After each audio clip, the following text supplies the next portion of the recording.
ഇന്ന് നമ്മൾ ഉണ്ടാക്കാൻ പോകുന്നത് ഒരു ഗ്രീൻ പീസ് കറിയാണ്. ഇതൊരു വൺ പോട്ട് റെസിപ്പിയാണ്. ഇതിൽ നമ്മൾ സവാള വഴറ്റുകയോ അല്ലെങ്കിൽ കടുക് പൊട്ടിക്കുകയോ അങ്ങനെ ഒരു തുള്ളി എണ്ണ പോലും ഉപയോഗിക്കാതെ നമ്മൾ കുക്കറിനകത്ത് തന്നെ പ്രഷർ കുക്കറിനകത്ത് തന്നെ ഉണ്ടാക്കിയെടുക്കുന്നതാണ്.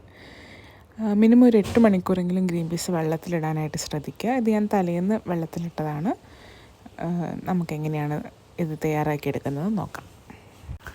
നമുക്ക് ആവശ്യമുള്ള സാധനം 2 മീഡിയം വലിപ്പമുള്ള 2 സവാള, ഒരു വലിയ തക്കാളി, ഒരു ചെറിയ കഷ്ണം ഇഞ്ചി, 3-4 അല്ലി വെളുത്തുള്ളി,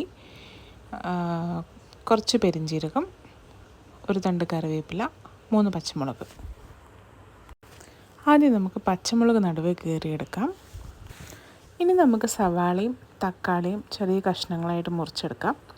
ഒരുപാട് ചെറിയ കഷ്ണം ആക്കണമെന്നില്ല, കാരണം ഇത് കുക്കറിനകത്തിട്ട് നമ്മൾ വിസിലടുപ്പിക്കുക ആയതുകൊണ്ട് ഒരു മീഡിയം വലുപ്പത്തിൽ നമുക്ക് മുറിച്ചെടുക്കാം. അടുത്തത് നമുക്ക് പെരിഞ്ജീരകം, ഇഞ്ചി, വെളുത്തുള്ളി ഇത് 3 ചതച്ചെടുക്കാം. പെരിഞ്ജീരകം കടിക്കുന്നത് നിങ്ങൾക്ക് ഇഷ്ടമല്ലെങ്കിൽ പെരിഞ്ജീരകത്തിൻ്റെ പൊടി ഉപയോഗിച്ചാലും മതി. എനിക്കത് കടിക്കുന്ന ഇഷ്ടമായതുകൊണ്ടാണ് മുഴുവൻ പെരിഞ്ജീരകം എടുത്തിരിക്കുന്നത്. ഒരു കുക്കറിലേക്ക് കുതിർത്ത് വെച്ചിരിക്കുന്ന ഗ്രീൻ പീസും ചതച്ച് വെച്ചിരിക്കുന്ന ഇഞ്ചി, വെളുത്തുള്ളി, പെരിഞ്ജീരകവും കൂടി ഇടുക. അടുത്തതായിട്ട് നമ്മൾ അരിഞ്ഞു വെച്ചിരിക്കുന്ന സവാള, തക്കാളി, പച്ചമുളക്, കറിവേപ്പിലയും കൂടെ കുക്കറിനകത്തേക്ക് ഇട്ട് കൊടുക്കാം.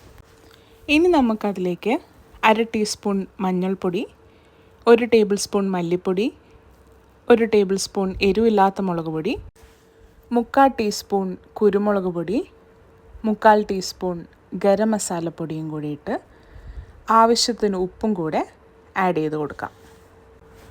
ഇനി നമുക്ക് ഗ്രീൻ പീസും തക്കാളിയും സവാളയും എല്ലാം മുങ്ങിക്കിടക്കുന്ന പാകത്തിന് വെള്ളം ഒഴിച്ച് കുക്കർ അടയ്ക്കാം.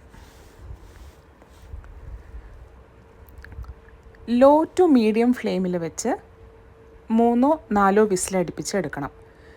ആവിയെല്ലാം പോയതിന് ശേഷം നമുക്ക് കുക്കർ തുറന്ന് നോക്കാം.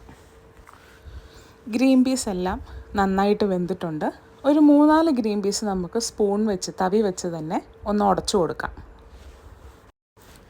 അവസാനമായിട്ട് നമുക്കതിലേക്ക് കുറച്ച് മല്ലിച്ചപ്പ് ചെറുതായിട്ട് ചോപ്പ് ചെയ്തതും കൂടെ ആഡ് ചെയ്ത് കൊടുത്ത് ഒന്ന് തിളപ്പിച്ചെടുക്കാം. നിങ്ങൾക്കിപ്പോൾ ഇത്രയും ചാറ് ആവശ്യമില്ല എന്നാണെങ്കിൽ ചെറിയ തീയിലോ ലോ ടു മീഡിയം ഫ്ലെയിമിൽ വെച്ചിട്ട് കുറച്ച് ചാറ് വറ്റിച്ചെടുക്കാവുന്നതാണ്. ഇനി നമുക്ക് നമ്മുടെ റൊട്ടി റെഡിയാക്കി എടുക്കാം. റൊട്ടി നന്നായിട്ട് പൊള്ളി വന്നിട്ടുണ്ട്. റൊട്ടി റെഡിയായതിന് ശേഷം നമുക്കിത് സെർവ് ചെയ്യാം.